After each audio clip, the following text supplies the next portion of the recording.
Almost, let's say, roughly 4 times a week. Hey, how you doing today? Good, how are you? I'm doing awesome, coach. Hey, David. Can I have your full name, please, and where you're coming from? Anita too. I'm from Orlando, Florida. Eric Nunez. I have been from Florida my whole life, but now in Orlando. Nice, but we speak in Spanish sometimes, don't we, Also, Eric? yeah. Anita, I think I met you, a couple of days ago, something like that. You were on the Yeah. court, and I asked you, why do you love tennis so much? Yeah. And what do you remember what you answered? Yeah. What did I, you say? I like to compete. Exactly. Coach, she said, I love to compete. That's probably the most important part of the sport. Coach and Anita, do you think you are born a competitor, a natural competitor, or do you become a competitor? First, Um, first question. I think it depends. I think some of us are born as competitors, but I think it's definitely possible to learn to become one.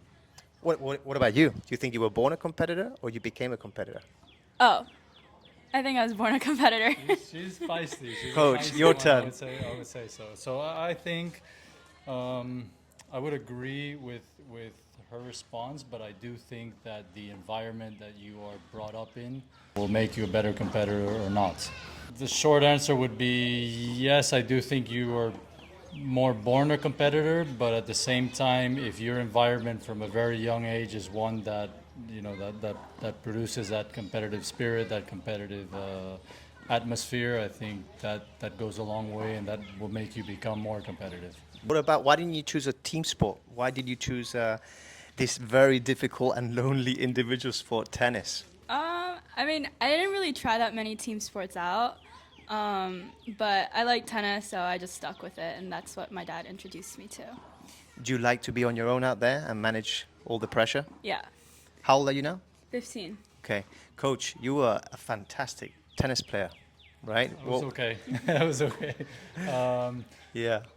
Tell us a little bit. I Yeah. was born into the sport basically. My dad was a coach, is a coach. Wow. Worked with a lot of 6 different Grand Slam champions. I was basically 4 or 5 years old watching him practice with people that were doing really, really well in the sport. I did choose to play tennis, but I would say that growing up, one of my favorite sports was actually basketball. Okay. Why? Because it was you were in a team and I did like that a right. little bit, but it's very active. You have to be athletic. You have to move, jump, you know, cover, play defense, offense. Is a lot of different things. And I played it literally almost every day growing up in school, and after I practiced tennis, I would play almost every day. Wow. Awesome. So our channel is basically all about how to become a better match player. We go around asking tons of players and coaches the same question, and I'm going to ask you both this question. Okay. Okay? How many days a year do you feel at your best when you're out there competing? Not playing practice matches or training with Eric, specifically when you're under pressure. If you had to play a tournament every day, how many days do you think you would say that you feel perfect? I mean, I would say last year, for example, I would probably felt perfect 2, 3 times that year. Amazing. I Coach? think that's pretty much kind of the way it goes, where it's like a handful of times where everything is great, and those are the days that you don't really have to worry about. It's all the other days in between. You Exactly. know, how many of the bad days you can come out on top, and how many of the days that are kind of in between can you reach the higher level that you have. Exactly. And I think that's our subscribers and the followers, they're amazed how both of you that are and were exceptional high level tennis players. You only felt, 2, 3, 5 days a year, right? Yeah. So the question is, how do you become a better match player when you're not feeling great? Do you have any tips or suggestions for us? I would say get into your routines before. So, whatever it is for me, that's cooling down a little bit after my warm up and then getting back into it with some physical stuff and a little bit of visualization. but I would definitely say just routines. Routines, awesome. Yeah, I think, like she said, the routines are very important so that you know what you're doing after the points. Because if you look at the big picture of a match, you're losing a lot of points. You're losing a lot of matches, in a year, and it's how you respond from that. So How you accept, right? going How you accept and to her deal. point, the routines, if you have those clear, how am I going to bounce back from this bad point, or just simply a point that I lost and not let it affect me? So, Okay. and implementing that in practice as often as you can, where you then have to sometimes set aside the result of, everybody wants to win, but am I doing the right thing? Am I looking? You're working on the right things that you Exactly. want Am her I to be looking working on. improve? Interesting. Okay, and what about practice matches? How important are practice matches to become a better tournament match player? Very important. They definitely help like simulate what you're going through in a tournament. It's not like an exact copy, I would say, but like close enough, and you got to work on everything you need to compete. Coach? I think you can never really replicate the butterflies before a match, the energy nervous energy you might feel in a match, the match that actually counts. But the closer you can make that, a reality when you do practice, the closer it's going to be, and then you can copy and paste, Exactly. And I think the about other same day, thing. we were briefly talking, and again, Eric, your resume is unbelievable. I think you were 8 years, right, in charge of all the juniors at the Yeah, player well, development. 8 years as a national coach. National Yes. coach, Yeah. okay, at the USTA. And you briefly mentioned that some of the players that were there. Tommy Paul, Opelka. I'm currently working with Brooksby.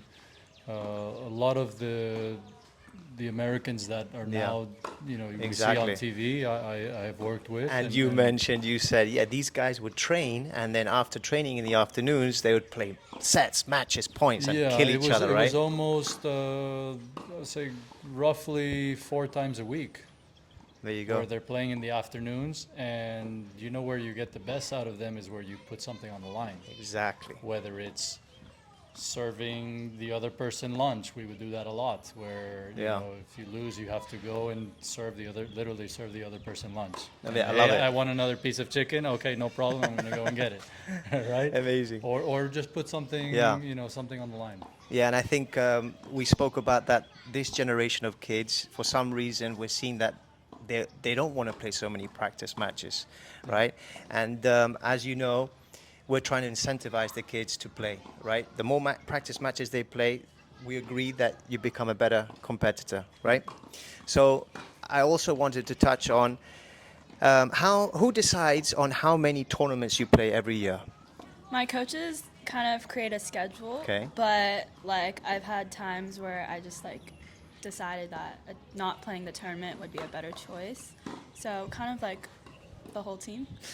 Do you feel that you've played too many tournaments or not enough? Because yeah, these are questions like you're at the age at 15 years old, and again, there's a lot of players quitting the sport at 15 because of the whole pressure of tennis, right? Yeah. And yeah, do you communicate that with Eric and your coaches on how many tournaments you play, or is that comes from you or more your parents? Yeah, I think we communicate about it. I mean, earlier this year, like in the fall, I felt like I wasn't playing enough tournaments. But then towards the end of the year, I kind of made that up. So.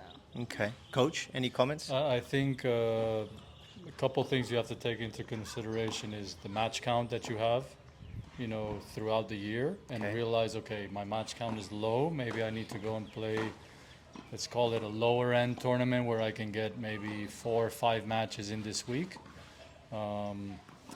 Also, you have to take in consideration what part of the year it is and where you are on the developmental curve.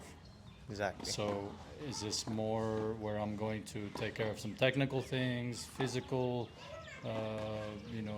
let's call it a preseason or just kind of like a training block? Interesting. Yeah. and then you want to peak at the right time. So every tournament is important as you're a competitor, but you have to choose the want right to ones. pick the right ones to Yeah. do well in. Okay, my last question. Eric is probably one of the most high demand coaches I've ever seen. He's always busy, right?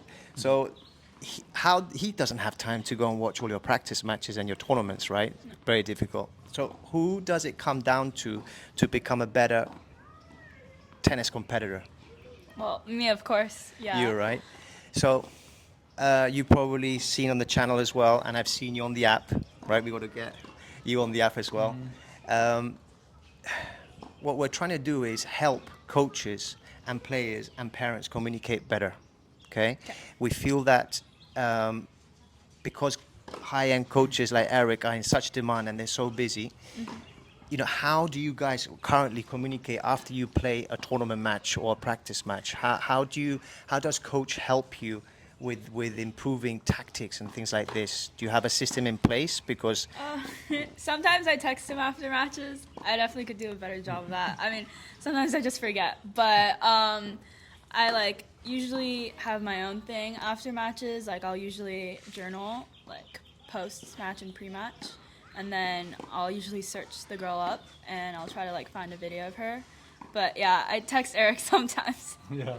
So I think that's interesting. And it's not just her, it's a lot of players are this way, right? When they win a match, you get that immediate text. And it's like, hey, I won, I did this well, I did that well. When things don't go their way that day, you maybe don't hear anything, right?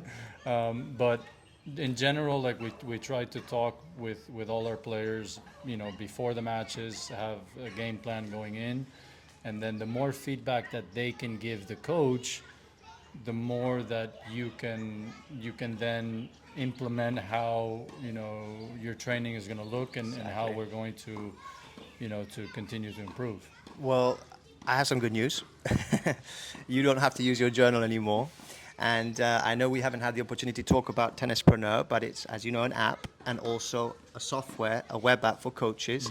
So every time Anita enters all her information and her notes, you'll be able to read and interpret all that information through the software, wherever she is around the world.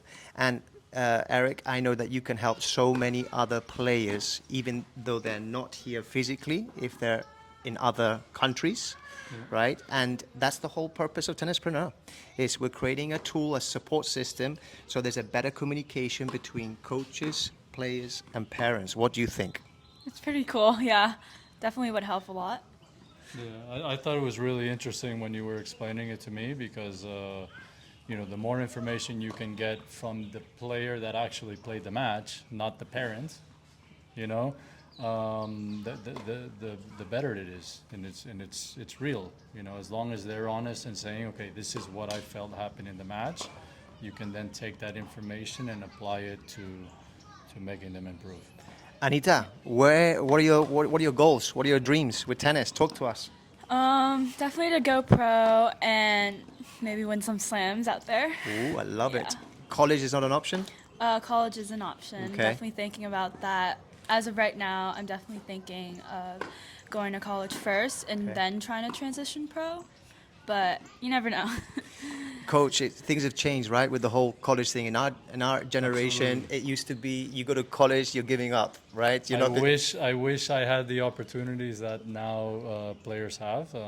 When I had to make the decision, it was basically you go 4 years or you don't go. But now there's so many different avenues, and it's you support kind it. of You like absolutely. you like It's the kind of a system. no-brainer that Okay. you should be going unless the results dictate that you don't go anymore. Okay, it gives them time to physically develop, Of emotionally course, develop, of course. and get more matches, right? And everybody has their path. I think as a coach myself, I always shoot for, the highest point we can, and I train everybody the same way with the mentality of, okay, I'm going to train you how the pros train, but never at all discounting, the fact that you probably going to go to college unless, like I said, unless the results are such where you don't. Yeah, cool. Any? You were about to say something? No. Yeah. Okay. Coach, where can people watching, where can they find you? You have an Instagram or was it private? I'm in Lake Nona. I actually am going to open up my Instagram soon. Okay. We'll find you. I've actually purposely been off. Word of mouth has been a lot, but Yeah. I'm here in Lake Nona and happy to help anybody I can. Cool. And Anita, I will look for you on the app, and I'm going to, as soon as I'm recovered from my injury, Yeah. I'm going to send you a match request. Are you ready? Yeah, for sure. Okay, lastly, very soon on the app, players are going to get coins for every practice match that they play and every tournament match they play, so then they can redeem them, okay? And then they can get gear, right? Strings, rackets, whatever. We want to incentivize the kids to play more practice matches so we get that data so the coaches can help them improve in matches. So it's going to be exciting. That's great. All right. Good to hear. Yeah. Nice to chat today, and I really appreciate your time, and yeah, see you around. Thank you. See you. Thanks, David.